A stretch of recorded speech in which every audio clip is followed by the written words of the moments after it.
বিয়ের অর্ধেক মজা হলুদেই থাকে। হলুদে সবাই নাচানাচি হই হুল্লোড় আনন্দ ফুর্তি করে থাকে। আসসালামু আলাইকুম বন্ধুগণ, কেমন আছো তোমরা?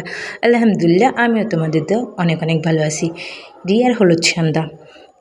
আজকে আমার খালাতো বোনের হলুদ সন্ধ্যা ছিল। মাশাআল্লাহ, ডেকোরেশনটা অনেক সুন্দর ছিল, অনেক কিউট ছিল। সবাইকে অনেক অনেক ধন্যবাদ এত সুন্দর ডেকোরেশন করার জন্য। ছোট্ট সোনামণিটা দেখছো, এটা আমার ভাইয়ের মেয়ে। মাশাআল্লাহ, ওকেও আজকে অনেক সুন্দর লাগছে।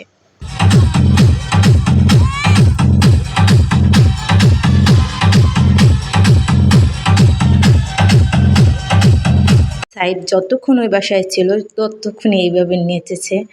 আর সোয়ান এসব একদম পছন্দ করে না, সে এক সাইডে বসেছিল, দুষ্টামি করতেছিল। আর আমি ফাঁকে ফাঁকে একটু একটু ভিডিও নিয়েছিলাম। কেমন লাগলো ভিডিওটা অবশ্যই জানাবো। আল্লাহ হাফেজ।